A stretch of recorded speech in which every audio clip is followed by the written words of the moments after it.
Եկեք հարցով սկսենք, կարճ պատասխաններով, եթե կարող եք, կյանքի դժվար փորձությունները, որ գալիս են մեր կյանք, ինչպես ենք անցնում դրանք, դուք ինչպես եք անցնում, որտեղ գիտենք, որ շատ տարբեր տեսակի փորձություններ կարող են գալ մեր կյանքում, փորձություններ, որոնք որ չէինք հաշվարկել, անակնկալ էին, կամ միգուցե, չգիտեմ, արդեն սպասում էինք նման փորձությունները, խոսքը չի վերաբերվում ինչ-որ հատուկ փորձության, այլ ընդհանուր բան, որը որ մեզ օրինակի համար տանջում է, նեղում է, անհանգստացնում է եւ այլն։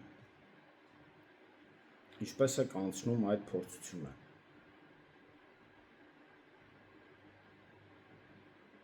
Ես այսպես պատասխանեմ, նախ պետք է հասկանալ փորձությունների նպատակը, հասկանալ գիտակցել, թե ինչի համար այդ փորձությունները։ Ես կներես հարց եմ տալի, դու ոնց ես անցնում դրա մասին։ Կոնկրետ։ Ես ասեմ անձնական, ահա, շատ լավ։ Այսինքն գիտակցես, թե ինչի համար է փորձությունները ու ամբողջ վստահությունը Տիրոջ վրա դնելով համբերությամբ, համբերատար, սպասելով անցնես։ Շատ լավ։ Էլ ուրիշ։ Ես համարյա նույնն էի ուզում ասեի, այսինքն նույնն այն, որ գիտենք, որ այդ ամեն ինչը այդպես պետք է լինի, ուղղակի հույսներս դնում ենք Աստծու վրա ու ինքը մեզ կառաջնորդի։ Նեղության մեջ գոնե խաղաղությունով կանցնում։ Շատ լավ։ Իմ մոտ երբ փորձությունը գալիս է, ես մի բան գիտեմ վստահաբար, որ անպայման աղոթքով գոհություն տալով Աստծուն, որտեղ եթե փորձությունը եկել է, ուրեմն ինչ-որ մի դաս մեջը կա։ Արթուն միտք, որ տեսնենք, հասկանանք այդ դասը ու ճիշտ քայլեր գցելով Աստծո կամքի մեջ դուրս գալ այդ փորձությունից, առանց, եթե հնարավոր է, առանց հայթակելու։ Շատ լավ։ Այսինքն գոհանալով աղոթքով ու գոհությամբ ու հուսալով Աստծո վրա։ Շատ լավ։ Ճիշտ ճանապարհի վրա ենք, բայց այսօր փորձենք էլ ավելին տեսնել։ Ձայնը անջատեք, ժողովուրդ։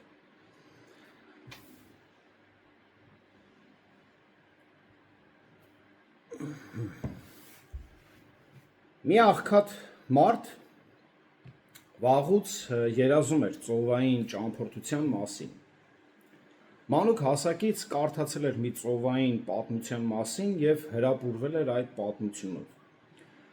Եվ այդ ժամանակից սկսած երազում էր գոնե մեկ շաբաթ անցկացնել օվկիանոսում եւ իր հանգիստը վայելել այդ շքեղ պայմաններում։ Նա երկար տարիներ գումար էր հավաքում։ Սա իրական դեպք եմ պատմում։ Խնայողաբար էր օգտագործում յուրաքանչյուր կոպեկ եւ շատ զոհողությունների էր գնում, որպեսզի գումար չծախսեր։ Ի վերջո նա կարողացավ բավականաչափ գումար հավաքել նավի տոմսը գնելու համար։ Նա գնաց գործակալություն, ուսումնասիրեց բոլոր գովազդային տոմսերը, ընտրեց հատկապես գրավիչ թվացող տարբերակը եւ երկար ժամանակ խնայած գումարով տոմս գնեց։ Նա դժվարությամբ էր հավատում, որ իր մանկության երազանքը ի վերջո իրականացել է։ Գիտակցելով, որ չի կարող իրեն թույլ տալ գնել նավի մեջ գտնվող թանկարժեք ուտելիքները, տղամարդը որոշեց իր հետ վերցնել մեկ շաբաթվա համար նախատեսված մթերքը։ Երկար տարիներ խնայած այդ գումարով նա ընդամենը գնեց մեկ տոմս եւ մեկ շաբաթվա ամենաէժան տարբերակով ուտելիքը ու 2 կտոր կարագ։ Նավարկության առաջին օրերը հիանալի էին անցնում։ Ամեն առավոտ տղամարդն իր սենյակում սենդվիչներ էր սարքում, կարագը քսում վրան եւ ուտում։ Իսկ օրվա մնացած մասը վայելում էր օվկիանոսի գեղեցկությունը, մաքուր օդն ու արևի ջերմությունը։ Բայց շաբաթվա կեսերին տղամարդը նկատեց, որ նավի ուղևորներից միայն նա չի ուտում, ուրեմն նավի մեջ տրվող սնունդը։ Երբ նա ուրեմն հանգստանում էր նավի այդ առաստաղի վրա, այդ բաց տարածքների վրա, միշտ նկատում էր, որ մատուցողը սկուտեղով լիքը սնունդը տանում էր ինչ-որ պատվիրատուի։ Նա ամեն օր այդ հրապուրիչ ուտեստների հոտից գայթակղվում էր եւ ամեն օր նույն սենդվիչը ուտելուց հոգնում, որը արդեն հնացել էր։ Նրան էլ չէին գրավում օվկիանոսի գեղեցկություն ու մանկության երազանքը։ Նա շատ էր սովածացել։ Եվ նավարկության 5-րդ օրը տղամարդը էլ չկարողացավ դիմանալ եւ կանգնեց մատուցողի առջև, քիչ բարձր ձայնով, նաեւ լացող տոնով ասաց. «Ասա ինձ, ինչպես կարող եմ ստանալ այդ ուտելիքներից մեկը։ Խելագարվում եմ, ել չեմ դիմանում, ուզում եմ մի համով բան ուտել։ Պատրաստ եմ ամեն ինչ անել, միայն թե մի համով բան տվեք ուտեմ»։ Եվ մատուցողը հարցնում է. «Ինչ է, դուք նավի տոմս չունեք»։ «Իհարկե ունեմ, բայց ամբողջ գումարս ծախսել եմ տոմսի վրա եւ սնունդի համար էլ գումար չի մնացել»։ «Բայց պարոն, ասաց մատուցողը, միթե չգիտեիք, որ սնունդը ներառված է տոմսի գնի մեջ, կարող եք ուտել այնքան, որքան կցանկանաք»։ Այս պատմությունը խոսում է մեր օրվա քրիստոնյաների մասին, այն մարդուն եւ մասին եւ ովքեր որ չեն կարողանում գնահատել եւ տեսնել Քրիստոսի շնորհը։ Շատերը խոսում են Քրիստոսից, գնում են եկեղեցի, անգիր գիտեն որոշ աստվածաշնչյան պատմություններ, անգիր արած համարներ, բայց այդպես էլ չեն ճանաչում Հիսուս Քրիստոս Փրկչին եւ չեն օգտվում նրա բազմակողմ շնորհից։ Այդպես էլ չեն գիտակցում, որ Քրիստոսի մեջ անսահման հարստություն ունեն եւ բավարարվում են հնացած մնացուկներով։ Մինչդեռ այդպես ապրելու կարիք չկա։ Այն ամենը, ինչ ցանկանում ենք կամ ինչի կարիքը ունենք, ներառված է մուտքի գնի մեջ եւ Փրկիչը արդեն վճարել է այդ ամենի համար։ Անցած մեր քարոզում որոշ բացահայտումներ արեցինք այն մասին, որ մեր կյանքի բոլոր փորձությունները կատարվում են Աստծո իմաստության ներքո։ Ավելին, անգամ շատ փորձություններ ինքն է ուղարկում մեզ, անգամ սատանայի միջոցով, որպեսզի մենք խոնարհվենք, Աստված ճանաչողության մեջ աճենք, ավելի կարճենք իրենից եւ այլն։ Բայց խարիզմատիկ շարժումը այդ փորձություններին մոտ 60 տարի է նոր անուն է տվել՝ դևերի հարձակում։ Եվ իրարից դևեր հանելով այդպես էլ չեն ճանաչում Տիրոջ գործելակերպը իրենց կյանքում։ Ինչպես աշխարհիկ մարդիկ հաճույք չեն ստանում Քրիստոսից եւ տրվում են մարմնական ցանկություններին եւ մեղքի գայթակղությանը, այնպես էլ խարիզմատիկ շարժումն է։ Չբավարարվելով Հիսուսից եւ նրա շնորհից, նրա մաքուր խոսքից եւ նրա բազմակողմ շնորհից, նրանք բավարարվածություն են փնտրում կեղծ լեզուների պարգևի մեջ, նոր հայտնությունների մեջ, երազ տեսիլքի մեջ, էքստրիմ զգացողությունների մեջ, դևերի հետ խաղալու մեջ եւ այլ տարատեսակ ոչ աստվածաշնչյան վարդապետության մեջ։ Անցած անգամ ես ասացի, որ հիշում եք մեր հայկական ասացվածքի նման, որ կուշ քեզ ասեմ կուլա դու լսիր, խոսքը իրենց է վերաբերվում, բայց մենք ունենք շատ սովորելու բաներ։ Հիմա կուշ քեզ ասեմ կուլա դու լսիր, այսինքն մենք հիմա խոսում ենք արդեն մեր մասին, բայց նրանք պետք է լսեն եւ սովորեն։ Եվ մենք անցած անգամ շատ մանր թեմաներ տեսանք եւ գիտեք անցած անգամվա, այսօրվա եւ հաջորդ մեր քարոզը իրար հետ շատ սերտ կապված են։ Մարդիկ, ովքեր որ հոգևոր կյանքը չեն ապրում այնպես, ինչպես Աստված է նախատեսել։ Այնպես որ հետևողական լինենք եւ կուզեմ վերջաբանով, սկսենք մեր պատգամը, կիրառություն որպես ես կուզեմ, որպեսզի դուք ավելի զգոն լինեք եւ եթե հնարավորություն ունեք անգամ գրեք որոշ համարներ, մտքեր հետագայում ուսումնասիրելու եւ այլ ավելի թանկարժեք բաներ հանելու այդտեղից։ Կա մեկ բառ, որն ամփոփվում է Քրիստոսի միջոցով մեզ տրված բոլոր հարստությունները՝ շնորհ։ Ինչ հրաշալի բառ է, չէ՞։ Նոր կտակարանում այն օգտագործում է ավելի քան 150 անգամ նկարագրելու Աստծո բարեհաճությունը, որը թափվել է այն մարդկանց վրա, ովքեր արժանի չէին դրան։ Եվ այդ մասին էլ խոսելու ենք։ Քրիստոսի շնորհի բավարարվածությունը կյանքի բոլոր ոլորտներում։ Սա մեր վերնագիրն է։ Քրիստոսի շնորհի բավարարվածությունը կյանքի բոլոր ոլորտներում։ Շնորհն այն միջոցն է, որով մենք ստանում ենք բոլոր ֆիզիկական եւ հոգեվոր օրհնությունները։ Որոշակի առումով Աստծո շնորհը տարածվում է նույնիսկ անհավատների վրա։ Աստվածաբաններն այն անվանում են ընդհանուր շնորհ, քանի որ այն հավասարապես վերաբերվում է ողջ մարդկությանը։ Ընդհանուր շնորհը Աստծո մշտական հոգացությունն է ողջ արարչագործության նկատմամբ, նրա արարածների կարիքները բավարարելու համար։ Ընդհանուր շնորհի միջոցով Աստված զսպում է մարդկությանը, թույլ չտալով լիակատար այլասերման եւ պահպանում է կարգն ու գեղեցկության, բարոյականության եւ բարության որոշակի չափը հասարակության գիտակցության մեջ։ Սակայն քրիստոնյաները ստանում են զգալիորեն ավելի մեծ շնորհ։ Հակոբոս 4:6-ը այսպես է ասում. Սակայն նա ավելի շնորհ է տալիս, հետևաբար ասում է. Աստված ամբարտավաներին հակառակ է, իսկ խոնարհներին շնորհ է տալիս։ Աստծո շնորհը մեր հանդեպ անսպառ է եւ անսահման Հիսուս Քրիստոսի լիարժեք հարստության միջոցով։ Մենք փրկվում ենք շնորհով, Եփեսացիների 2:8,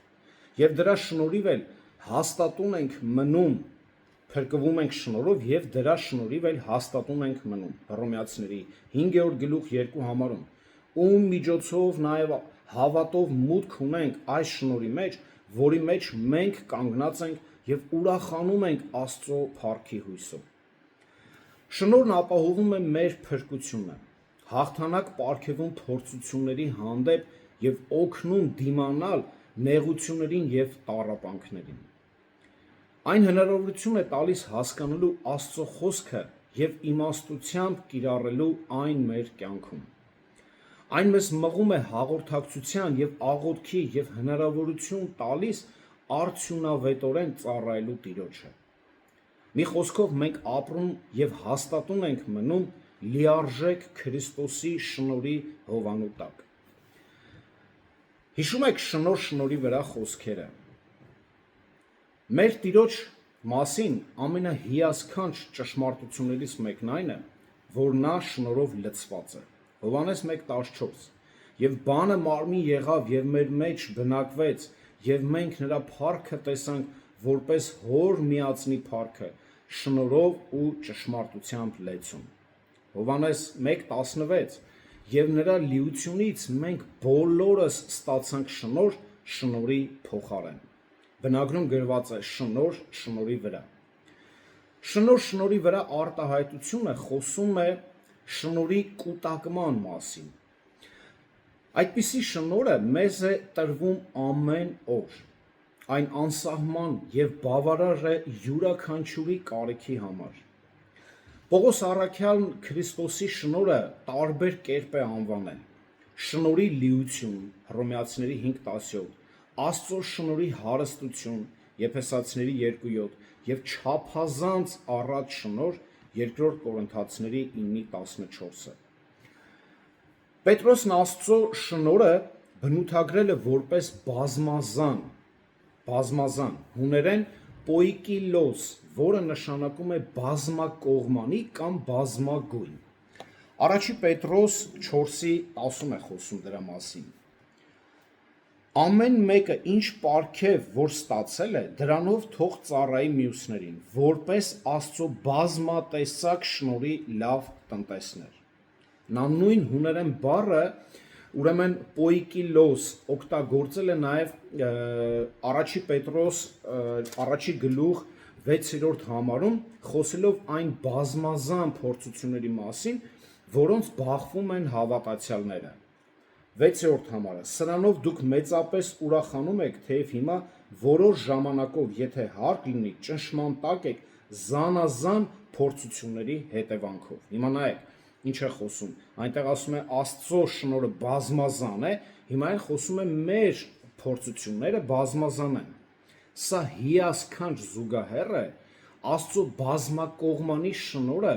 որ ցույց է տալիս բավարար է մեր բազմազան փորձությունների համար։ Իսկ այսօրվա խարիզմատիկ շարժումը բազմազան փորձությունները նախ դիտարկում է որպես դևերի հարձակում եւ դրանից էլ ուզում է ազատվել դևերին քշելով, այլ ոչ թե դիմադրելով Քրիստոսի շնորհով։ Եվ նույնպես շատ ճշմարիտ հավատացյալներ փորձության մեջ չեն կարողանում ապավինել Տիրոջ շնորհին եւ ընկնում են ինչի տագնապի մեջ։ Չիմանալով, որ առատ շնորհը կարող է իրենց առաջնորդել յուրաքանչյուր բնագավառում։ Աստվածաշնչում շնորհի մեծությունը հրաշալի կերպով հաստատում է Պողոս առաքյալը 2 Կորինթացիների 9-րդ գլուխ 8-ից 11 համարները։ Եկեք կարդանք։ 2 Կորինթացիների 9-րդ գլուխ 8-ից 11 համարները։ Եվ Աստված կարող է ամեն շնորհ առատորեն տալ ձեզ, որպեսզի միշտ ամեն ինչ բավարար չափով ունենալով ամենայն բարի գործերով առատանաք, ինչպես գրված է. սփռեց աղքատներին տվեց, նրա արդարությունը կմնա հավիտյան, արդ նա, որ սերնացանին սերմ է պարգևում եւ ձեր ուտելու հացը տա եւ ձեր սերմանելիքը բազմացնի եւ ձեր արդարության պտուղները աճեցնի, ամեն ինչում հարստացած, ամեն լիությամբ, որպեսզի մեզանով գոհություն գա Աստծուն։ Որոշ առումով այս տեքստն ամփոփում է այն ամենը, ինչ կարելի ասել Քրիստոսի մեջ մեր ունեցած բավարարվածության մասին։ Աստծո առատության նկարագրության համատեքստում ներկայացված լինելով,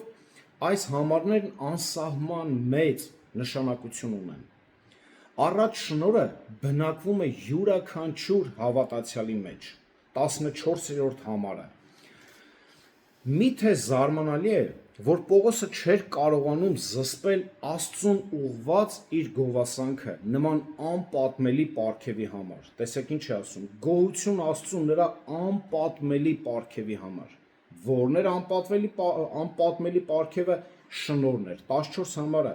Եվ նրանց աղոթքով ձեզ համար, որ սիրում են ձեզ Աստծո չափազանց առատ շնորհի համար, որ ձեր մեջ է։ Այս անպատմելի շնորհի քաղցրությունը կարող է զգալ եւ վայելել նա, ով իրականում հասկանալով բավարարվում է հենց այդ շնորհով, այլ ոչ թե այս աշխարհի խաղալիքներով։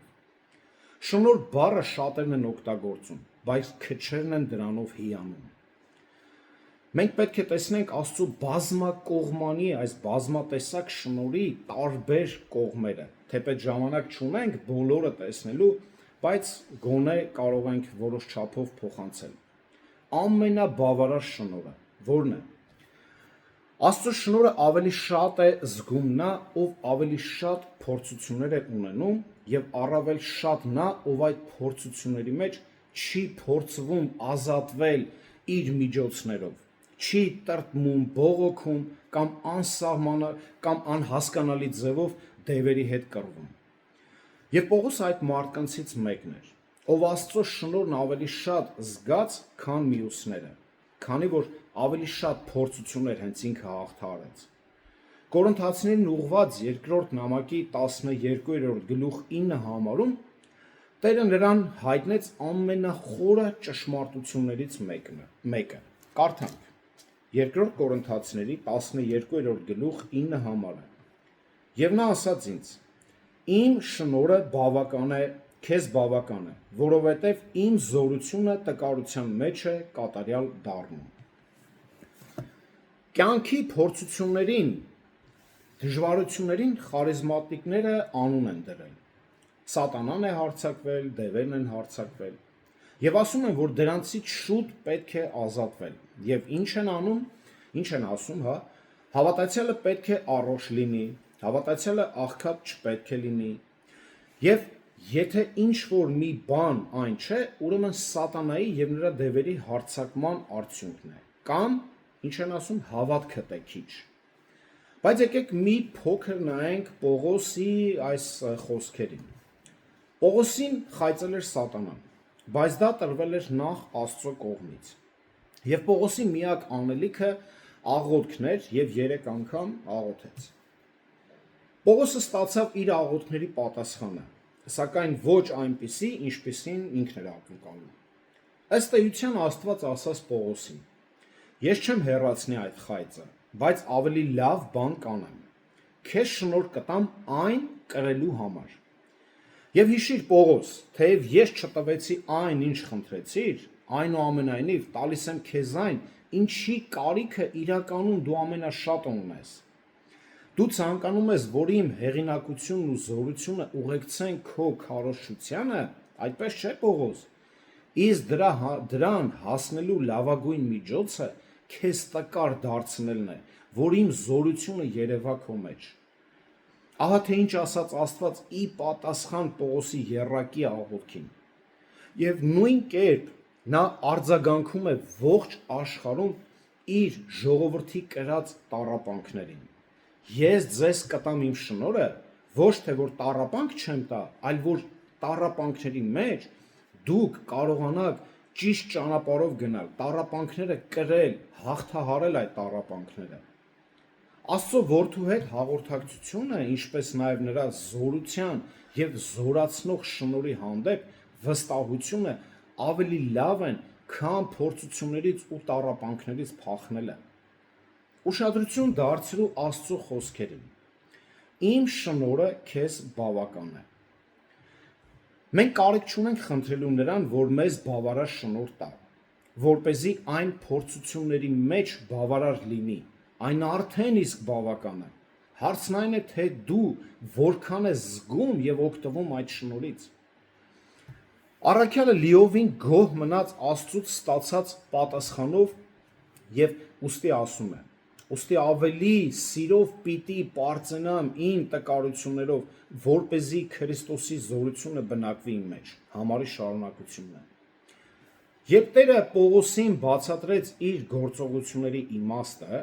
Պողոսն ըստ էության ասաց, որ հենց դա էր, ինչը իրականում ցանկանում էի։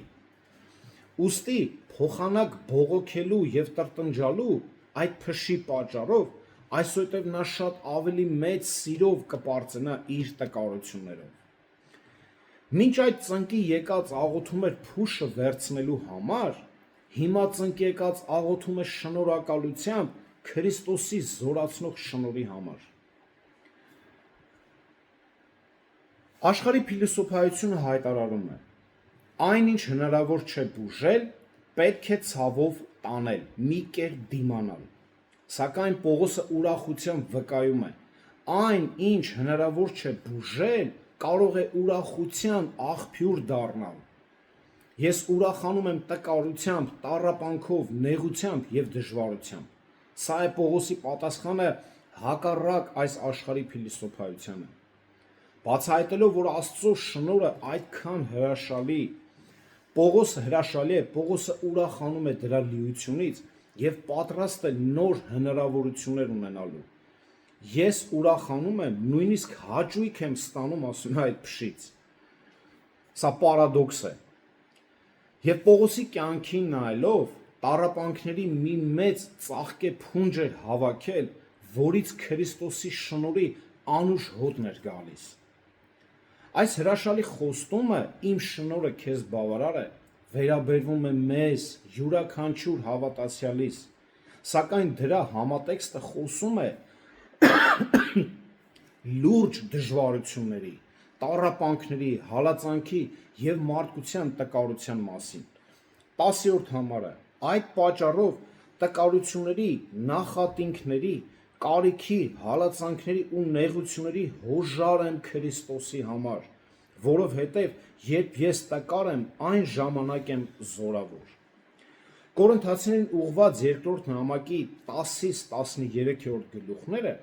Պողոսի բոլոր գրվածքների մեջ ամենահուզական ու զգացմունքներով հագեցած հատվածն է։ Այստեղ Պողոսը բացում է իր սիրտը մի ժամանակաշրջանում, երբ իր անձն ու ծառայությունը ենթարկվում էին սարսափելի հարձակումների։ Նա այնքան շատ բան էր արել կորինթացիների համար, սակայն նրանց մեջ կային մարդիկ, ովքեր դառը թշնամանք էին տածում Պողոսի հանդեպ։ Նրա թշնամիները կասկածի տակ էին դնում Պողոսի ազնվությունն ու անաչառությունը։ Հարցականի տակ էին դրվում նրա նվիրվածությունն ու առաջնորդական կարողությունը։ Հավատացյալների հանդեպ նրա տածած սերը ծաղր էր ենթարկվում եւ մերժվում։ Սա հավանաբար վիրավորանքների ամենասուր զգացողությունն էր, որին Պողոսը երբևէ բախվել էր իր կյանքում, եւ ամենայն հավանականությամբ այն հրահրվել էր հենց եկեղեցու առաջնորդների կողմից։ Պատկերացնում եք, իր կյանքը դրել է եկեղեցու համար, ամեն մեկին ծառայում է, ժամերը չի խնայում, հոգնածությունը եւ այլն, բայց այդ բոլորը վերածվում էր ինչի՝ ծաղրանքի, հալածանքի, դու կեղծ ուսուցիչ ես, դու լավ չես, հիշում եք, դու փողի համար ես քարոզում, դու ես անում, ինչ ասես եկավ Պողոսի գլխին։ 11-րդ գլխում 23-ից 27 համարներում Պողոսը պատմում է այն բազմաթիվ դժվարությունների եւ կյանքի վտանգ սպառնացող իրավիճակների մասին, որոնք ինքը հաղթահարել էր։ Նրա թվարկած փորձությունների թվում են ծանր ֆիզիկական տառապանքները, բանտարկությունը, մտրակահարվելը, ծեծ եւ քարկոծումը, նավաբեկությունները, գետերի վրա սպառնացող վտանգները,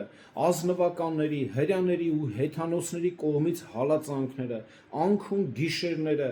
անբարենպաստ եղանակի պայմանները, ինչպես նաեւ քաղցն ու ծարավը։ Բայց վերոհիշյալ բոլոր բաներից ավելի մեծ տառապանք էր պատճառում նրան բոլոր եկեղեցիների հանդեպ ունեցած սերը։ Տեսեք ինչ է ասում 28-րդ համարում։ Բացի արտաքին նեղություններից ամեն օր վրաս էր կիտվում բոլոր եկեղեցիների հոգսը։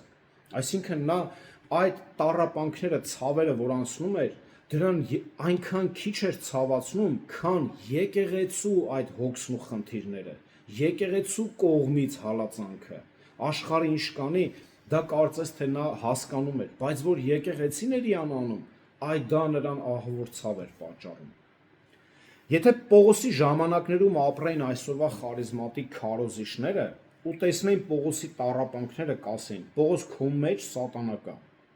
Իսկ եթե Գոր Մեխակյանը լիներ, կասեր քո մեջ լեգիոն կա, պետք է հատ հանենք այդ դևերին։ Բայց ոչ, նա հոգով լցված մարդ էր։ Նա Աստծո սիրով լցված մարդ էր եւ ամենից առավել սիրում էր Աստծո ժողովրդին եւ եկեղեցուն։ Կողոսացիներին ուղված նամակում այսպես է գրում. առաջի գլուխ Կողոսացիների 10-ից 12 համարները, որ դուք Տիրոջ առջև արժանի կերպով քայլեք, ամեն ինչում նրան հաճելի ձևով, բոլոր բարի գործերի մեջ պտղաբեր լինելով եւ աճելով Աստծո գիտությամբ, իր փառքի զորության համեմատ ամենայն զորությամբ զորացած, ձեզ տալով կատարյալ համբերություն եւ երկայնամտություն ուրախությամբ, գոհանալով Հորից, որ մեզ արժանացրեց մասնակից լինելու լույսի մեջ բնակվող սրբերի վիճակին։ Սա Պողոսի սերն էր, որ արտահայտում էր նրանց հանդեպ։ Բայց հենց եկեղեցիներն էին նրան ամենամեծ ցավն ու հիասթափությունը պատճառում։ Պողոսի ապրած ամենախոր ցավը պատճառել էին այն մարդիկ, ում նա ամենից շատն էր սիրում։ Նրանք, ում մեջ նա ներդրել էր իր հոգին ու քարոզչությունը, այժմ դարձել էին նրա դեմ։ Նրանց կողմից մերժումը, դավաճանությունը, քննադատությունը, կեղծ մեղադրանքն ու նույնիսկ ատելությունը խորապես վիրավորել էին նրա սիրտը։ Կորինթացիներին ուղված երկրորդ նամակում նա գրում էր որպես մեկը, ում չէին սիրում, չէին գնահատում եւ ում չէին վստահում, ինչը խորապես հուզում էր հենց Պողոսի հոգին։ Չնայած կարող ենք հասկանալ Պողոսի ցավի խորությունը։ Մարդիկ ստեղծված են հաղորդակցության համար նախ Աստծո եւ հետո այլ մարդկանց հետ։ Երբ այդ հաղորդակցությունը ընդհատվում է, կոտրվածությունը կարող է շատ խորը լինել։ Սա հաստատվում է մեր հասարակության մեջ հոգեբուժների, հոգեբանների օգնության դիմող մարդկանց անընդհատ աճող թվով, որոնք բողոքում են մերժվածությունից եւ հուզական բռնություններից։ Նման այն բանին, ինչ Պողոսը հենց զգացել էր, բայց չենք ասում, որ սա ճիշտ ճանապարհ է, որ այսօր գնում են հոգեբանների մոտ։ Ոչ, հոգիները կարող է միայն բուժել Աստված։ Սա Պողոսի իրավիճակը դարձնում է տեսանելի մեզ համար, քանի որ նրա կրած ցավը կարող է ազդել յուրաքանչյուր հավատացյալի վրա։ Այնպես որ Աստծո տված շնորհներից մեկը, որ հաղորդակցությունն է, եկեք պարզապես պահպանենք, որովհետև այն կորցնելու դեպքում մենք նույնպես շատ մեծ ցավ ենք կրելու։ Եվ այստեղ ինչ շնորհի դասեր ենք մենք սովորում։ Տիրոջ շնորհի։ Պողոսի դժվար փորձությունները նրան հնարավորություն տվեցին սովորելու Աստծո շնորհի որոշ զարմանալի դասեր, որոնք նա մեզ փոխանցում է 2 Կորինթացիների 12-րդ գլուխ 7-ից 10 համարներում։ Բայց եկեք մի հատ ընդհանուր կարդանք այդ համարները։ 12-րդ գլուխ 7-ից 10 համարները։ Եվ որպեսզի հանկարծ հայտնությունների առատությամբ չհպարտանամ, ինձ մարմնի խայթոց տրվեց, սատանայի պատգամավոր, ինձ նեղելու համար, որպեսզի չափից դուրս չհպարտանամ։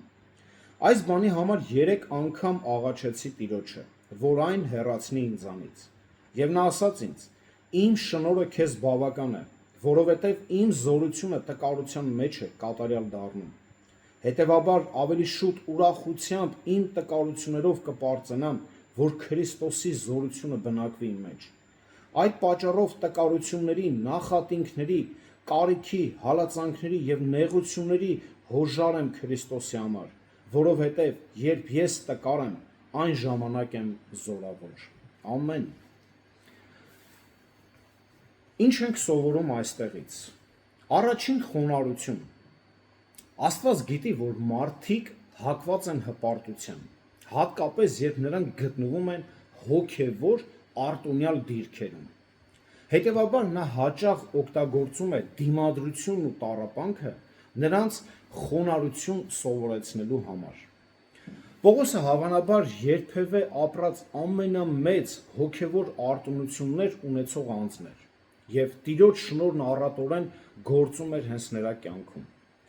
Հիսուսն անձամբ առնվազն 4 անգամ հայտնվել էր նրան խիստ կարիքների պահին, նրան հրահանգներ տալու կամ քաջալերելու համար։ Մենք տեսնում ենք Գործք առաքելոց 9-րդ գլուխ 4-ից 6 համարում, 18-րդ գլխում, 2 Կորինթացիներում եւ այլն։ Նա ստացավ աստվածային հայտնություն, որ նրա թղթերն են կազմում նոր կտակարանի գրքերի գրեթե կեսը։ Այդ պատճառով եմ ասում, որ նա իրապես ամենամեծ շնորհ ունեցող մարդն էր եւ գիտենք, որ բոլոր հեթանոսների փրկության պատճառ դարձավ։ Սակայն այդ հայտնությունների բացառիկ բնույթի պատճառով Աստված Պողոսին մարմնի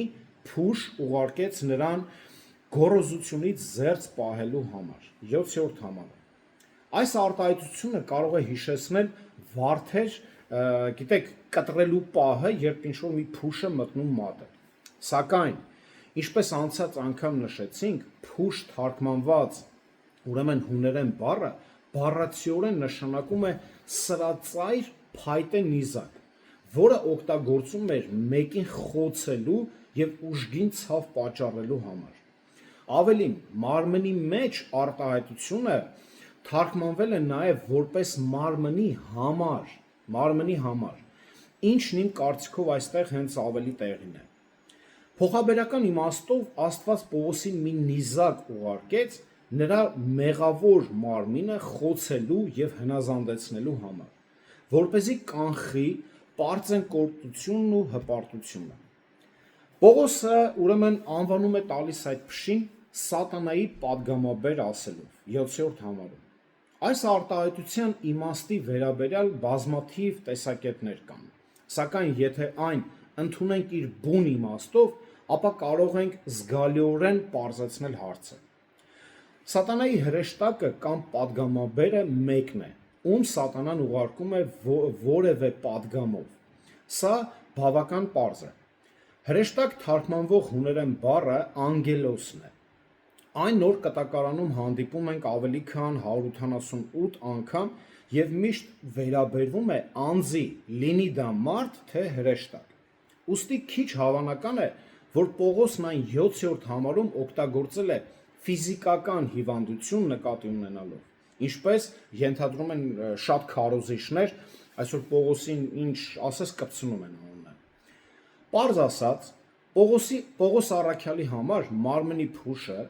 մի անձնավորություն էր, և ես համոզված եմ, որ դա Կորինթոսում ընդդիմության այս առաջնորդներն էին, ով վարկաբեկում էր Պողոսին անձնական կյանքում հարձակվելով նրա անհատականությանը ու ծառայության վրա և նրա դեմ տրամադրելով այն մարդկանց, ում Պողոսը սիրում էր։ Կորինթացիներին ուղղված երկրորդ նամակի 11-րդ գլուխ 13-ից 15 համարում Պողոսը նշում է, որ դրանք ավետարանի հակառակորդներն են։ Տեսեք ինչ է ասում 13-ից 15 համարը։ 11-րդ գլուխ, որովհետև այդպիսիները սուտ առաքյալներ, խաբեբա աշխատավորներ են, որոնք իրենց Քրիստոսի առաքյալ են ձևացնում։ Եվ զարմանալի էլ չէ, որովհետև սատանան ինքն էլ կերպարանափոխվում է լույսի հրեշտակի։ Ուրեմն մեծ բան չէ, որ նրա պաշտոնյաներն էլ կերպարանալվեն արդարության պաշտոնյաների նմանությամբ, որոնց վերջն իրենց գործերի համեմատ պիտի լինի։ Սատանան ունի իր դիվային ուժերը, սակայն այս հատվածը խոսում է մարդկանց մասին, 13-րդ համարը, որ նայեք, տեսնում ենք, որոնց սատանան ուղարկում է իբրև ճշմարտության պատգամաբերներ ներկայացնելով, որպեսզի կեղծ ուսմունքով մոլորեցնեն մարդկանց և դատապարտեն նրանց դժոխքի տանջանքների։ 3-4 համարը, սակայն վախենում եմ, որ ինչպես օձն իր խորամանկությամբ խաբեց Եվային, այնպես էլ ձեր մտքերը ապականվեն Քրիստոսում եղող պարզությունից, որովհետև եթե մեկը գա և մի ուրիշ Հիսուս քարոզի, որին մենք չքարոզեցինք, կամ ուրիշ հոգի առնեք, որ դուք չստացաք, կամ ուրիշ ավետարան մատուցի, որ դուք չընդունեցիք, նրան շատ ավելի լավ պիտի հանդուրժեք։ Սա Փոլ Վոշերը մի պատգամի մեջ ասում է, որ այսօրվա այս խարիզմատիկ շարժումը Հիսուսին քարոզում է որպես մի Ալադինի ջին։ Արի Հիսուսը քեզ կբժշկի, արի Հիսուսը քեզի կօրհնի, կհարստանաս, կառողջանաս, էս կլնես, ու ասում է այդտեղ ասում է, վաու, չունեք այդ Հիսուսից 2 հատ տվեք։ Եվ հենց այսօր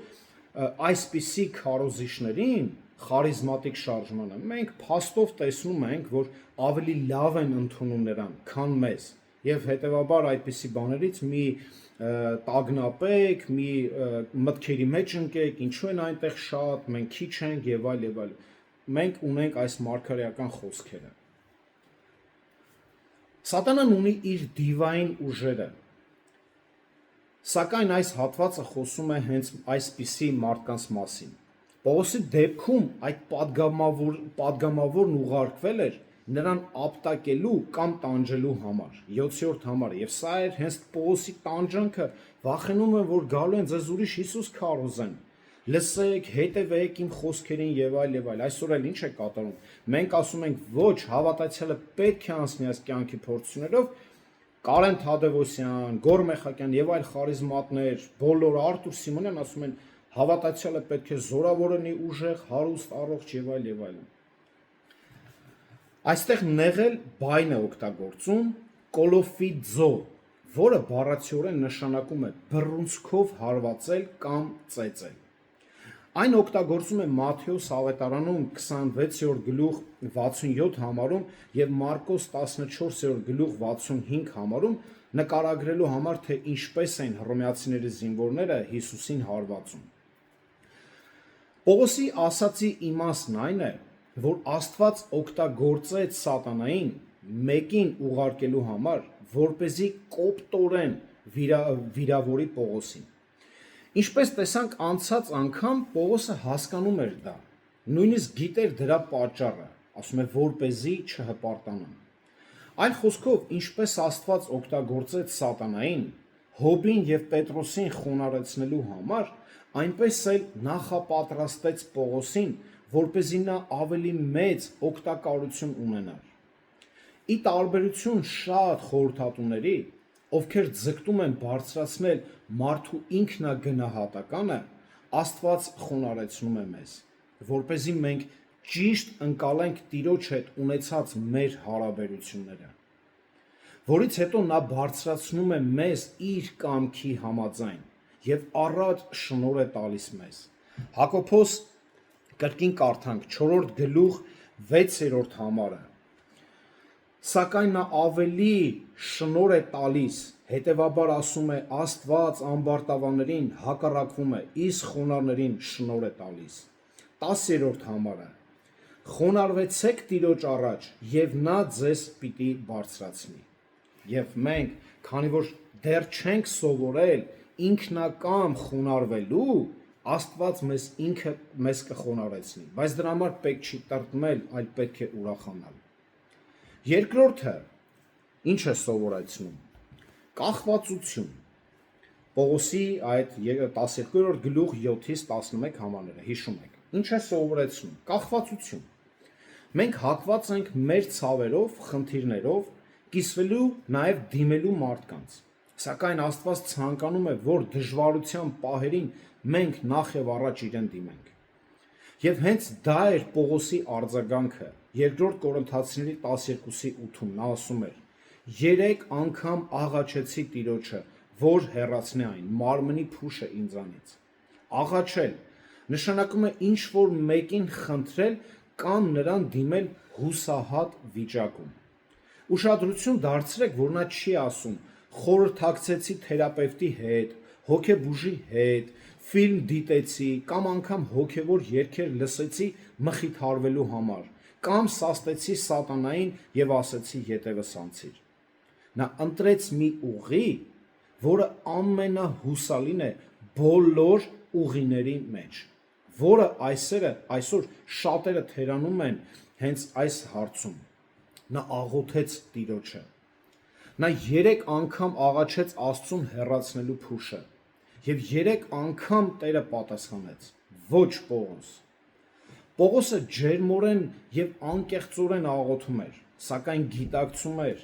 որ Աստծո նպատակներն ավելի արագ կիրականանային, քան իր ցանկությունները։ Երրորդ դասը, որ սովորում ենք, բավարարվածությունն էր։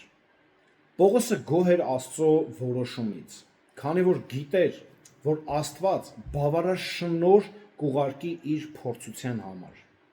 Տերն ինձ ասաց, իմ շնորհը բավական է քեզ։ Հուներեն բնագրում ասած բառը կիրառված է կատարյալ ժամանակաձևով։ Perfect tense է, ինչը ենթադրում է, որ ամեն անգամ, երբ Պողոսն աղոթում էր, Աստված տալիս էր նույն պատասխանը եւ շարունակում էր այդպես վարվել։ Նրա մշտական պատասխանն էր. իմ շնորհը բավական է քեզ։ Երրորդ անգամից հետո Պողոսը պարզապես դադարեց աղոթել։ Աստված պատասխանեց Պողոսի աղոթքին ոչ թե նրանով, ինչ Պողոսը խնդրում էր, ոչ թե վերցնելով խնդիրն ու ցավը, այլ նրան շնորհելով բավարար շնորհ, Աստվածահաճո կյանքը ապրելու համար։ Ինչու վերցնել մի բան, որը հանգեցնում է այնպիսի մեծագույն օրհնությունների, ինչպիսիք են խոնարհությունն ու միաբանությունը Տիրոջ հետ, որը փառք է բերում Աստծուն։ Ինչու վերցնել։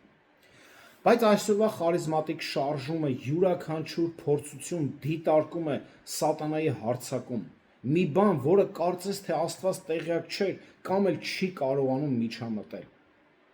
Եվ փորձում են շուտ ազատվել դրանից դևերին հանելով, սատանային քշելով, եւ այդպես էլ չեն կարողանում սովորել Տիրոջ տված դասը եւ մնում են կույր ու անհնազանդ եւ անպտուղ։ Մենք նույնպես, քանի դեռ չենք սովորել փորձությունների մեջ կախյալ լինել Աստծուց եւ նրա որոշումները ընդունել որպես կատարյալ եւ միակ ճիշտ լուծումը, մենք նույնպես կլինենք անպտուղ եւ անհնազանդ եւ փորձությունը փորձության հետևից կգա ու կգնա բայց մենք այդպես էլ կմնանք հենց այդ կույրերը եւ այդ անհնազանդները եւ Տիրոջ տված փորձություններից դասեր էլ չենք սովորի։ Ինչպես Պողոսը, այնպես էլ մենք կարող ենք Աստծուց խնդրել, որ հեռացնի տառապանքի փուշը, բայց միայն պարզենք, արդյոք նա ցանկանում է, թե ոչ։ Նման պահերին նրա կամքին հնազանդվելը քրիստոնեական կյանքի հիմնաքարն է։ Այս կյանքում տառապանքը, փորձությունն ու անհանգստությունը հիշեք միշտ անխուսափելի են, որը որ մենք էլ հենց նույնը կփաստենք։ Բայց հիշիր, որ Աստված գործածում է դրանք խոնարհության, հաղորդակցության եւ փառքի թանկարժեք պտուղը ստեղծելու համար մեր մեջ։ Նա գուցե չվերցնի դրանք, սակայն խոստանում է բավարար շնորհ մեզ հնարավորություն տալով դրանք ուրախությամբ տանելու։ Չորրորդը, որ այստեղ տեսնում ենք, զորությունն է։ Հենց այն տառապանքը, որը բացահայտում է մեր տկարությունը, նաև ցույց է տալիս Աստծո զորությունը։ Իմ զորությունը, ասում է, տկարության մեջ է կատարյալ դառնում, 9-րդ համարը։ Երբ մեր սեփական մարդկային կարողություններով ամենաքիչ արդյունավետն ենք լինում եւ հենվում ենք բացառապես Աստծո զորության վրա, մենք դառնում ենք պիտանի անոթներ, որոնց միջոցով հոսում է նրա զորությունը, նրա շնորհը տեսանելի է դառնում։ Եվ այսպես մենք պետք է Աստծուն գովաբանենք դժվար հանգամանքներում, քանի որ հենց այս ժամանակներում է, որ նրա ուժն առավել ակնհայտ է դառնում հենց մեզանում։ Քչերն են, որ ուժեղ դառնալու համար տկարանում են, բայց շատերն են նրանք, ովքեր իրենց ուժին են ապավինում, բայց այդպես էլ տկար են մնում։ Եվ Պողոսը սա եւ կյանքի դժվարություններին դիմակայում էր ուրախության եւ երախտագիտությամբ։ Սա է ցույց տալիս հենց Պողոսի այս падգամը։ Մենք արդյոք այդպես ենք վարվում մեր փորձությունների ժամանակ։ Արդյոք մենք ուրախանում ենք, որ հիմա Տերը ինձ պետք է զորացնի, պետք է առաջնորդի, պետք է ես իմ հույսը դնեմ իր վրա, թե մենք տրտմուն, չգիտեմ, ընկնում ենք արդեն մտքերի մեջ, աչուձախ ենք զանգում, սա պետք է մենք մեզի քնենք։ 9-րդ համարում ասում է. հետևաբար ավելի շուտ ուրախությամբ իմ տկարություններով կպարծենամ, որ Քրիստոսի զորությունը բնակվի իմ մեջ։ Լսեք, Պողոսը մազոխիստ չէր։ Նա չէր սիրում մարդկանց կողմից վիրավորանքները, ծեծը, բայց սիրում էր Աստծո շնորհն ու ուժը, որը նա ցուցաբերում էր իր մեջ։ Նա գիտեր, որ հոգևոր ծառայությունը կարող էր իրականացվել միայն Սուրբ Հոգու զորությամբ։ Երբ նրա իշխանությունը թուլացավ, նա չէր կարող հույսը դնել դրա վրա։ Երբ նրա ֆիզիկական ուժը սպառվեց, նա այլևս չէր կարող հույսը դնել դրա վրա։ Էլ ուժը անսպառ է, էլ որտեղ դնի հույսը։ Նրան հարձակվել էր, ուրեմն կներեք, նրան հանձնարարվել էր քարոզել այն падգամը, որը Աստված վստահել էր իրեն եւ վստահել էր Աստծո զորությանը, որ նա կանի մնացածը եւ Աստված երբեք չհիասթափեցրեց նրան։ Նա հույսը Աստված սովորեցնում է, հույսը դիրին վրա եւ Պողոսը դրեց եւ երբեք էլ չհիասթափվեց։ 5-րդը, որ այստեղ սովորում ենք, Պողոսի փորձությունից բավարարվածությունն էր, որը նաև Պողոսը սովորեց։ 10-րդ համարում Պողոսը մեզ սովորեցնում է մի կարևոր սկզբունք։ Եկեք մի հատ էլ կարդանք, էլի։ 12-րդ գլուխ 2 Կորինթացիների 10 համարը։ Այդ պատճառով տկարություններին, նախատինքների, կարիքի, հալածանքների եւ նեղությունների հոժար եմ Քրիստոսի համար, որովհետև երբ ես տկար եմ, այն ժամանակ եմ զորավոր։ Առաքյալը իր ամենախորը խնդիրները համարում էր դաշնակիցներ, ավելի մեծ հոգևոր օգուտի ճանապարհի համար։ Այստեղ ինչ հակադրություն ենք տեսնում խարիզմատիկ շարժման ուսմունքի եւ Պողոսի ուսմունքի միջեւ։ Իրենց հավատացյալ կոչող բարգավաճման ավետարանի հետևորդների մեծ մասը սխալմամբ գոհունակությունը նույնացնում է բարենպաստ հանգամանքների եւ աճող բարեկեցության հետ։ Այսպես կոչված բարգավաճման ավետարանը էգոկենտրոն եւ առանց Աստծո ապրող հասարակության փիլիսոփայական ծնունդ է, էականորեն նպաստում է այս մոլորության տարածմանը։ Բարգավաճման ավետարանը ծնունդ է առել ժամանակակից ամերիկյան հասարակության մի մշակույթում,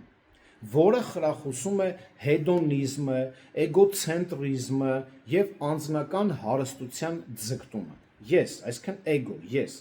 իրենց քարոզներում, երբ որ մենք տեսնում ենք, միշտ մարդն է կենտրոնում։ Իրենց քարոզած ինչը, այսպես արա որ լավ ապրես, այսպես արա որ սենց լնես, անընդհատ մարդն է կենտրոնում։ Իրենց քարոզների կարգախոսն է։ Կամ հավատքն է մեզ փոխում, կամ էլ մենք ենք հավատքը փոխում մեր ցանկությունները բավարարելու համար եւ նախընտրել են երկրորդ տարբերակը։ Բարգավաճման ավետարանը խոսում է ոչ միայն հիվանդությունից ազատագրվելու մասին, այլ պահանջում է հավատալ, որ Տերը խաչափայտի վրա իր մարմնում կրեց մեր հիվանդություններն ու աղքատությունը, որպեսզի մենք մեռնենք այս աղքատությանը, տկարությանը եւ զրկանքին։ Մինչդեռ առաքյալները հստակորեն ուրեմն հասկանում էին, թե ինչ է ուսուցանում ավետարանը։ Նրանք գիտեին, որ Աստված հավատացյալներին շնորհում է ամեն հոգևոր օրհնություն երկնային վայրերում։ Եփեսացիների 1:3 Օրհնյալ լինի Աստված եւ մեր Տեր Հիսուս Քրիստոսի Հայրը, որ մեզ օրհնեց բոլոր հոգևոր օրհնություններում։ Որտեղ? Երկնային տեղերում Քրիստոսում, այլ ոչ թե երկրի վրա։ Մեր Տերը հարվածներ ստացավ, որպեսզի մենք բժշկվենք։ Սակայն սա փոխաբերությունն է այն հրաշալի ճշմարտության համար, որ Քրիստոսը նա, ով մահացավ մեզ համար, կրեց այն պատիժը, որն արդարացիորեն մեզ էր հասնում։ Արդարության գավազանը, որն այդքան տանջալից հարվածներ հասցրեց Աստծո գառանը, մեզ արդար հռչակեց։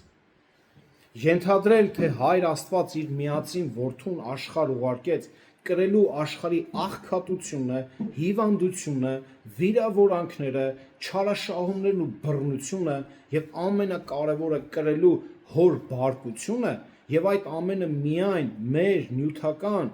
հարստացման առողջ լինելու եւ ասթմայի նոպաներից ազատվելու համար նշանակում է չափազանց էժանացնել Քրիստոսի գործը։ Այսպիսով ավետարանը Աստծո բարկության է արժանանալու այսպիսի ավետարանը, որ քարոզում են։ Այսպիսի քարոզիչների համար մենք բավարար չափով չենք զվարճանում Աստծո ավետարանով, քան իրենք։ Դրա համար Գոր Մեխակյանն ասում է. «Կանգնիր հայլուդեմ եւ ժպտա, ուրախացիր»։ Իրենք տարված են տեսանելի բաներով, իսկ մենք հիանում ենք անտեսանելի բաներով։ Նրանց քարոզիչները սովորեցնում են իրենց ուրախանալ տեսանելի բաներով, մինչդեռ Սուրբ Գիրքը սովորեցնում է նայել անտեսանելի հավիտենականությանը։ Երկրորդ Կորինթացիների 4:18 համար։ Մինչ մենք տեսանելի բաներին չենք նայում, այլ անտեսանելին, որովհետև տեսանելի բաները ժամանակավոր են, բայց այն բաները, որ չեն երևում, հավիտենական են։ Ահա թե ինչին ենք մենք հուսացել, ահա թե մենք ինչին ենք ապավինել, ահա թե մենք ինչին ենք հավատում եւ ինչի համար ենք Հիսուսին ընդունել, ծառայում, հնազանդվում եւ սովորում։ Անտեսանելի հավիտենականությունը, որը սպասում է իր հավատարիմ սրբերին։ Նման մտածելակերպը ոչ թե հոգևոր ծաղկման, այլ հոգևոր լճացման է տանում։ Այդպիսի մտածելակերպը ճահիճ է ստեղծում նրանց ոտքերի տակ, որի մեջ մի օր հենց իրենք էլ կխորտակվեն։ Այն վիրավորում է Աստծո շնորհը եւ իսկական հոգևոր հարստությունը փոխարինում են ագահությամբ եւ հիասթափությամբ։ Իսկ երբ դժվարություններն են ծագում, մարդիկ իրենց լքված են զգում Աստծո կողմից կամ կասկածի տակ են դնում հենց իրենց հավատքը։ Կա չէ այսպեսի բան, հենց դժվարությունները չեն կարող անցնեն, ինչ որ հիվանդություններ չեն կարող հաղթարեն, վերջ։ Ուրեմն դու ես մեղավոր այդտեղ։ Մինչև ինքը ուներ, բժշկության պարգև ուներ, որ հեսա պետք է բժշկեր, դևեր հանելու զորություն ուներ, այդ իրանից էր, չէ՞ կախված, ինքը ուներ, բայց հենց որ տեսնում է ոչ մի բան չի ստացվում, ըստ դու ես մեղավոր։ Այս մտածողությունը հերքում է Հիսուսի ուսմունքը, որն ասել է, որ աշակերտը իր ուսուցչից մեծ չէ եւ ոչ էլ ծառան իր տիրոջից։ Մատթեոս 10:24 համար։ Հերքում է Պետրոսի ուսմունքը, որ մենք կոչված ենք չարչարվելու, որովհետև Քրիստոսը չարչարվեց մեզ համար եւ մեզ իր հետքերով ընթանալու օրինակը թողեց։ Առաջի Պետրոս 2:21 համար։ Բարգավաճման ավետարանը հերքում է Պողոսի ուսմունքը, որ բոլոր հավատացյալները պետք է հալածանքներ կրեն Աստված պաշտության կյանք ապրելու համար։ 2 Տիմոթեոս 3:12 համարը։ Եվ հերքում է Հակոբոսի ուսմունքը, որ փորձությունները հոգևոր կատարելություն են առաջացնում։ Հակոբոս 1:2-4 համարը։ Պողոս առաքյալի խոսքերի մեջ հոգևոր կյանքը աստվածահաճո կերպով ապրելու գերագույն ճշմարտություն կա։ Եկեք կարդանք Կողոսացիների առաջի գլուխ 10-12 համարները, թեպետ կարդացել ենք։ Որ դուք Տիրոջ առջև արժանի կերպով քայլեք, ամեն ինչում նրան հաճելի ձևով, բոլոր բարի գործերի մեջ պտղաբեր լինելով եւ աճելով Աստծո գիտությամբ, իր փառքի զորության համեմատ ամենայն զորությամբ զորացած, ձեզ տալով կատարյալ համբերություն եւ երկայնամտություն ուրախությամբ, գոհանալով հորից, որ մեզ արժանացրեց մասնակից լինելու լույսի մեջ բնակվող սրբերի վիճակին։ Ամեն զորությամբ զորացած Աստծո գիտությամբ։ Ինչ նպատակով։ Առողջության, հարստության, բարգավաճման, բժշկությունների, հրաշքների, դևեր հանելու եւ նշանների համար, ոչ, այլ համբերություն եւ երկայնամտություն ձեռք բերելու համար, հատկություններ, որոնք անհրաժեշտ են դժվար ժամանակների համար։ Ահա թե ինչ է քարոզում Պողոս առաքյալը՝ ի տարբերություն այսօրվա շատ քարոզիչների։ Սուրբ Գիրքը չի խոստանում դժվարություններից զերծ կյանք, այն միայն աջակցությունն է խոստանում անխուսափելի դժվարությունները հաղթահարելու համար։ Ուրեմն ինչպես պետք է տանենք դրանք, ուրախությամբ, շնորհակալություն հայտնելով Հայր Աստծուն, մեր հավիտենական ժառանգության համար, փոխանակ ապավինելու ժամանակավոր հարստությանը։ Եվ այստեղ սովորում ենք կիրառել շնորհը փորձությունների մեջ։ Աստված միշտ օգտագործել է տառապանքը իր ժողովրդին կատարելության հասցնելու եւ մաքրելու, ինչպես նաեւ իր շնորհի բավարարվածությունը ցույց տալու համար։ Միայն երբ չենք վստահում նրա ամենակարողությանը կամ չենք հասկանում նրա նպատակները, մենք հակված ենք անհանգստության, վախի եւ տագնապի կյանքի այս փոթորիկների մեջ։ Մինչդեռ տառապանքը հսկայական օգուտներ է բերում մեր հոգևոր կյանքի համար։ Տառապանքը փորձության է ենթարկում մեր հավատը։ Այստեղ շատ կարևոր դասեր պետք է սովորենք, սա թող լինի հենց մեր կիրառական թեման։ Սա շատ չափազանց կարևոր է ուշադիր նայենք։ Տառապանքը փորձության է ենթարկում մեր հավատը։ Տառապանքի օգտակարությունը ցույց տալու համար Պետրոսը զուգահեռ անցկացրեց ոսկերիչի աշխատանքի հետ։ Ինչպես որ ոսկերիչն է կրակի միջոցով մաքրում ոսկին, չէ, այրելով այն, այնպես էլ Աստված փորձությունների միջոցով փորձում եւ մաքրում է մեր հավատը։ Առաջի Պետրոս, եկեք կարդանք առաջի գլուխ 5-7 համարները։ Ուշադիր եղեք, ովքեր պահպանված են Աստծո զորությամբ, հավատի միջոցով փրկության համար, ովքեր պահպանված են, չէ, Աստծո զորությամբ փրկության համար, որ պատրաստ է հայտնվելու վերջին ժամանակում։ Սրանով դուք մեծապես ուրախանում եք, թեև հիմա որոշ ժամանակով, եթե հարկ լինի, ճնշման տակ եք զանազան փորձությունների հետևանքով, որպեսզի ձեր հավատի փորձությունը, որ կորստյան ենթակա ոսկուց ավելի պատվական է, նույնիսկ երբ ոսկին կրակով է փորձվում, գովքի, պատվի ու փառքի արժանի գտնվի Հիսուս Քրիստոսի հայտնության ժամանակ։ Այս համարները մեզ հուշում են փորձությունները ժամանակավոր բնույթ ունեն որոշ ժամանակով, ասելով։ Դրանք ֆիզիկական եւ հոգեվոր տառապանք են պատճառում, ճնշման տակ եք, ասում է, եւ լինում են տարբեր ձևերով, զանազան փորձություններով, նշում է առաքյալը, սակայն դրանք չպետք է նվազեցնեն մեր ուրախությունը, ասում է, մեծապես ուրախացեք։ Կրակը խորհրդանշում է մեր փորձությունները, տառապանքը, գայթակղությունները, մինչդեռ ոսկին խորհրդանշում է մեր հավատքը, որն այդ գործընթացում փորձության է ենթարկվում եւ մաքրագործվում է։ Փորձված հավատքը թանկագին է, քանի որ այն մեզ ուրախություն եւ վստահություն է պարգևում առ այն, որ մենք ճշմարիտ քրիստոնյաներ ենք։ Տառապանքը հաստատում է մեր որդի լինելը։ Նույնիսկ երբ ձեր տառապանքը Աստծո խրատի արդյունք է,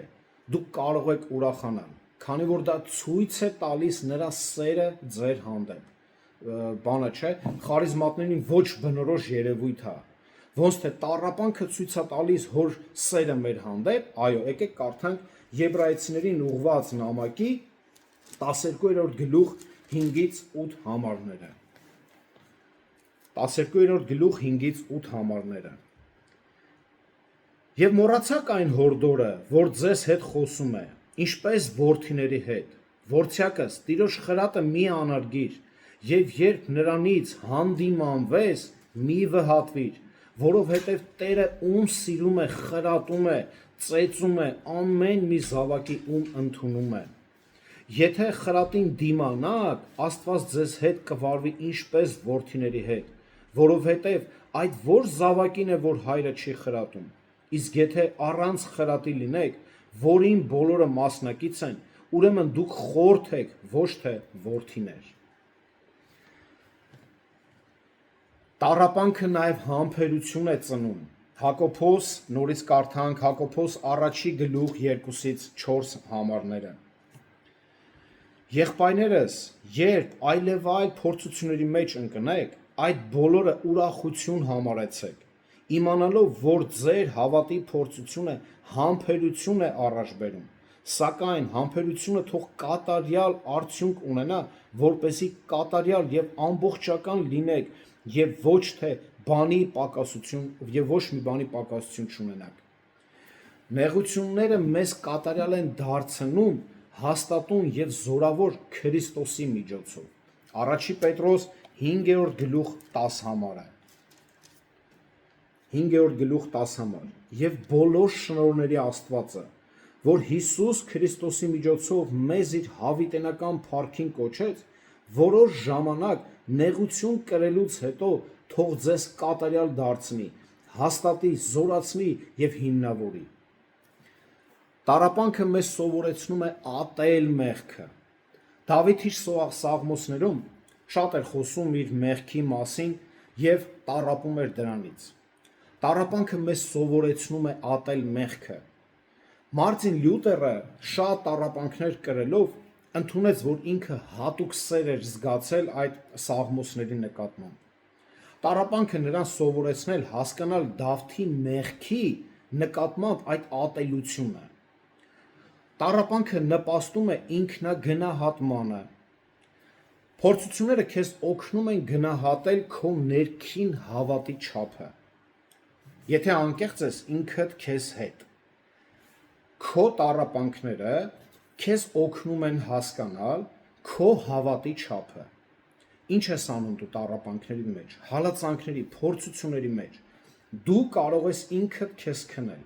արդյոք քո հավատը մեծ է կամ ընդհանրապես գոյություն ունի, թե ոչ։ Հեշտ է գովաբանել Տիրոջը եւ կյանքին լավատեսորեն նայել, երբ հանգամանքները բարենպաստ են։ Սակայն երբ դժվարություններն են ծագում, մենք հաճախ կորցնում ենք համբերությունը Աստծո հանդեպ եւ սկսում կասկածել նրա ամենակարողության եւ շնորհի վրա։ Կասկածում ենք, արդյոք Աստված ինձ սիրում է, իմ կողն է, բա ինչի չի օգնում։ Ով գիտությամբ, Աստծո գիտությամբ լցված չէ, այդպիսի կասկածների մեջ է եւ մտածում է խարիզմատների պես։ Նման պահերին մենք հարկադրված ենք ավելի խորը նայել մեր սրտին եւ պայքարել թերահավատության դեմ։ Նման փորձությունները կարող են դառնալ հոգևոր բացահայտման եւ աճի թանկարժեք ժամանակներ։ Թող այդ փորձությունները ձեզ ծառայեն ավելի խորը վերլուծելու։ Ոչ թե նայեք փորձությանը ոնց դուրս գամ, այլ այդտեղ նայի քո հավատքին, տես Տերը ինչ է ուզում սովորացնել։ Տես քո հավատքը, չափիր, քննիր եւ դա քեզ կտանի դեպի առաջ։ Իսկ եթե դու այդ փորձությունների ժամանակ թողել ես աստվածային գիտությունը եւ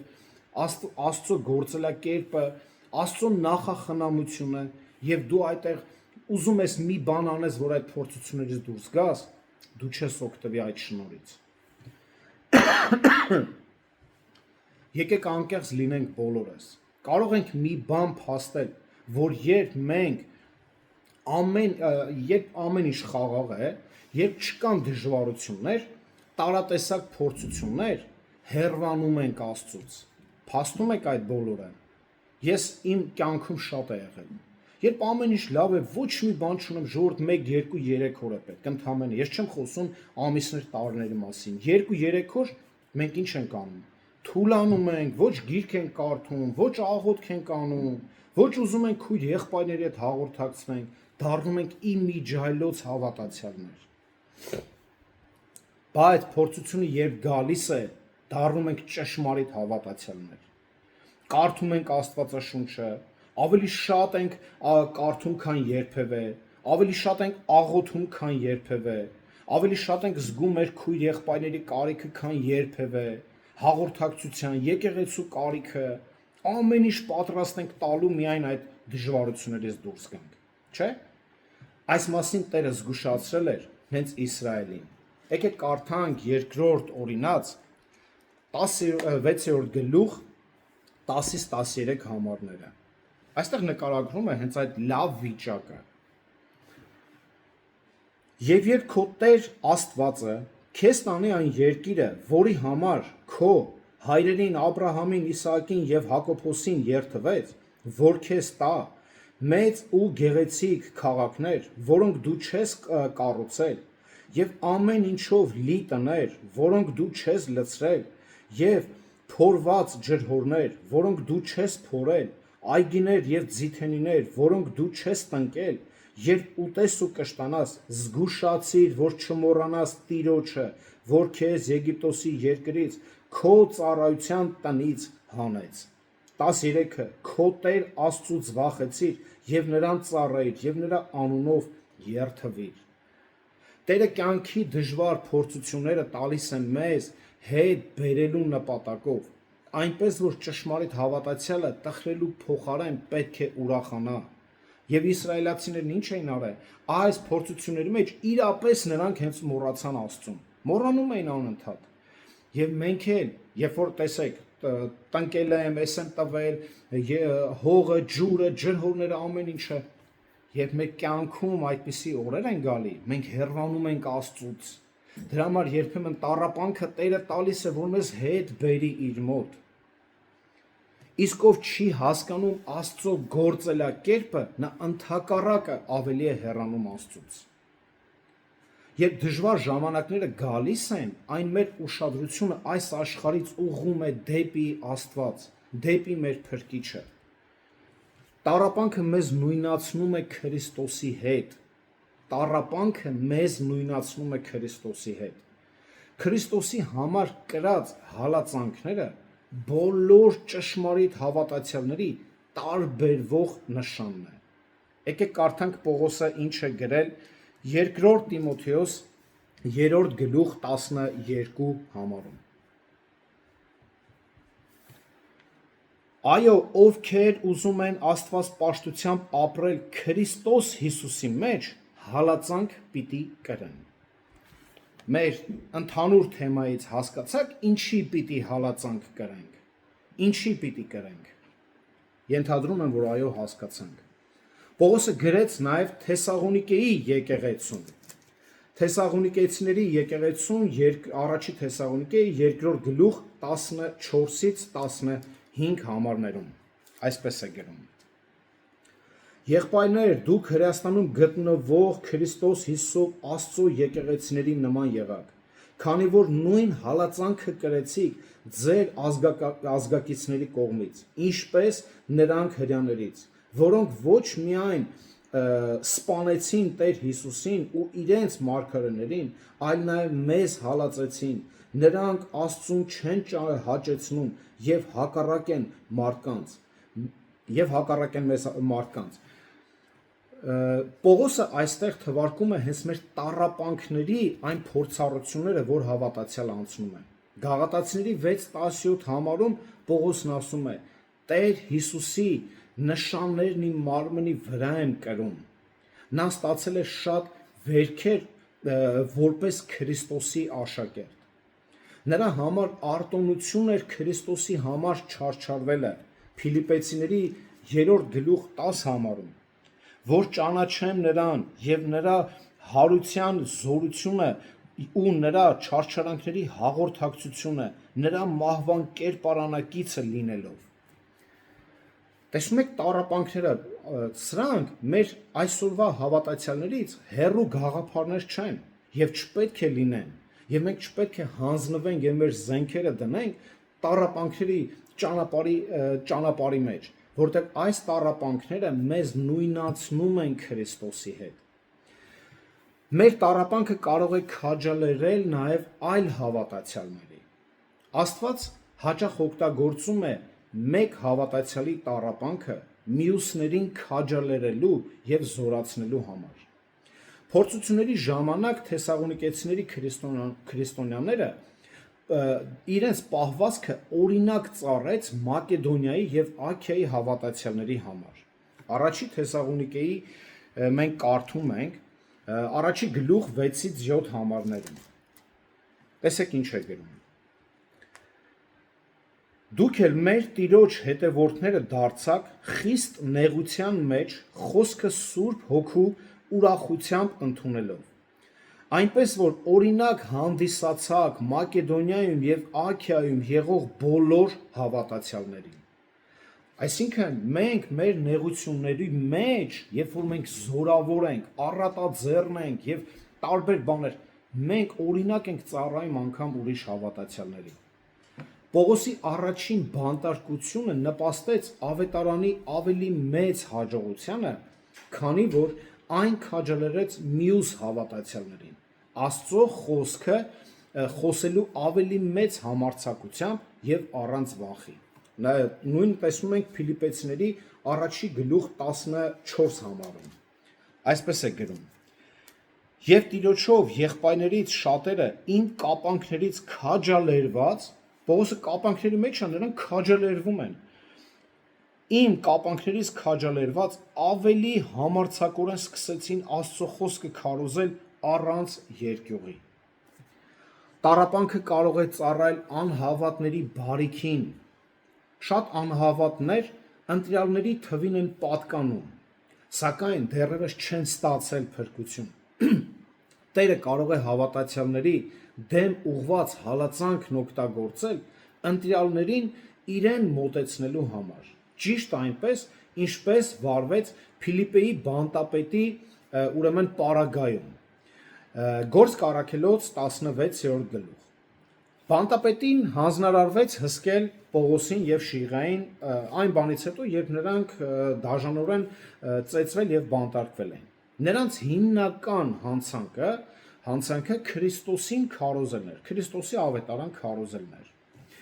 16-րդ համարից մինչև 23 համարը։ Բանտապետը անկասկած լսել էր նրանց աղոթքներն ու Աստծուն ուղղված գոհաբանության օրհներգները։ 25 համար։ Քանի որ 26-րդ համարում նկարագրված արտասովոր երկրաշարժից եւ ինքնասպանության փորձից անմիջապես հետո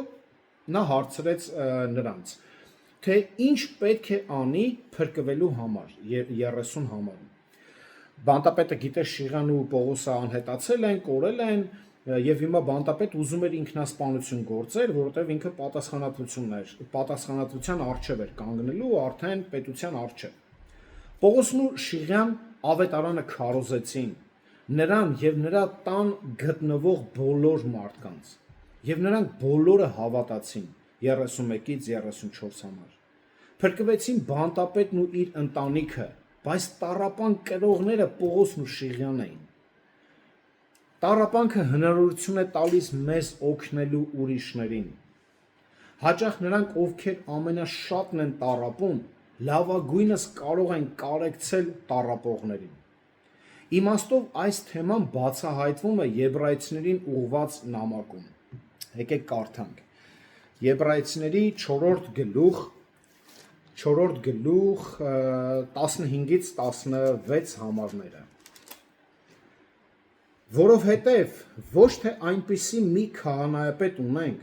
որ չկարողանա մեր տկարություններին կարեկից լինել, այլ այնպիսին, որ ամեն կետում փորձվեց մեզ նման, սակայն առանց մեղքի։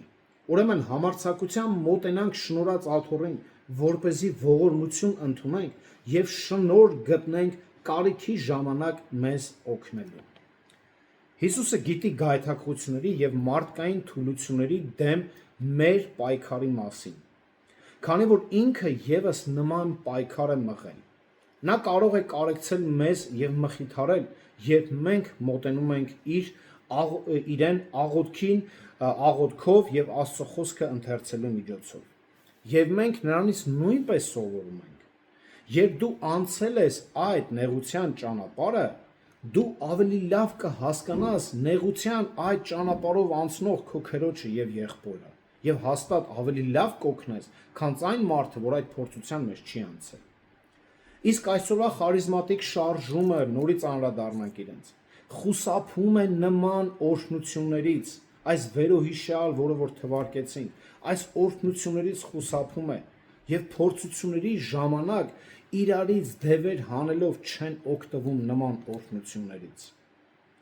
Աստծո շնորհը ավելի քան բավարար է ձեր բոլոր կարիքների համար, բայց արդյոք ձեր հարաբերությունները նրա հետ բավականաչափ խորն են ու մտերիմ, որպեսզի ձեզ ավելի մոտեցնի նրան դժվարին այդ ժամանակներում։ Կարող եք դիմանալ վշտերին, վիրավորանքներին, տառապանքներին ու հալածանքներին Քրիստոսի համար, որպեսզի հոգևորապես ել ավելի ուժեղ լինեք, նույնիսկ ֆիզիկական եւ հուզական այդ թուլության պահերին։ Ոչ բոլոր տառապանքներն են Քրիստոսի համար, բայց բոլոր տառապանքները կարող են օգտագործվել Քրիստոսին ել ավելի մոտիկանալու համար։ Պատմում են, որ մի երեկո ծանր աշխատանքային օրվանից հետո Չարլզ Սպերջենը տուն էր վերադառնում խիստ հոգնած ու ընկճված, ինչ-որ նեղված, ինչ-որ բանից։ Եվ նրա մտքով անցավ այս խոսքերը. «Իմ շնորհը քեզ բավարար է»։ Նրա մտքում ուրեմն անցան տարբեր մտքեր, մտքում իրեն համեմատեց Թեմզա գետի փոքրիկ ձկան հետ, վախենալով, որ եթե ամեն օր որոշակի քանակությամբ ջուր խմի, ամբողջը կխմի մինչև հատակը, բայց Թեմզա գետն ասաց նրան. «Խմիր փոքրիկ ձկնիկ, իմ արվակում քեզ համար բավականաչափ ջուր կա»։ Ապա նա մտածեց Եգիպտոսի հացահատիկների պահեսներում գտնվող փոքրիկ մկան մասին, վախենալով, որ ամեն օր նրա պաշարները կրծելով կսպառի այդ պաշարները եւ կմեռնի ի վերջո։ Սովից կմեռնի։ Ապա նա հիշեց այն մարդուն, որ բարձրացել էր բարձր լեռի գագաթը եւ վախենում էր շնչել, որ այնտեղ շնչելը կսպառի մթնոլորտի թթվածնի պաշարը։ Եվ արարիչը երկնքից ասաց նրան. խորը շնչիր, ով մարդ, լցրու թոքերդ, իմ մթնոլորտը բավարար է քեզ համար։ Եկեք ամեն իրավիճակում հանգստանանք եւ մխիթարվենք Աստծո հրաշալի շնորհի առատության եւ նրա բոլոր հոգեվոր հարստությունների լիակատար բավարարվածության մեջ։ Սա փրկչի ամենաբավ ժառանգությունն է իր ժողովրդի համար։ Առաջի Պետրոս առաջի գլուխ 2-րդ համարն ասում է. շնորհն ու խաղաղությունը թող շատանա ձեր մեջ։ Կիրառական թեմաների մեջ ես մենակ կարող եմ հետևյալն ասել, որ փորձությունների ժամանակ պարզապես գիտեք, հիշեք այս ամենը։ Հիշեք, որ Աստված ոչ մի պարագայում, ինչ էլ որ պատահի ձեր հետ, թեկուզ անգամ որ եղբայրդ կողդ չլինի, բայց հիշեք, մեր Տերը եւ Իր շնորհը քեզ առաջնորդում է։ Եվ ավելի լավ հիշելու համար խորհուրդ եմ տալիս պարզապես կրկին անգամ ասեմ։ Կարող եք այս նյութը նայել որոշակի մտքեր, համարներ, գրեք ձեր մոտ, որպեսզի էլ հետագայում ավելի լավ կիրառեք։ Եկեք աղոթք անենք եւ ավարտենք։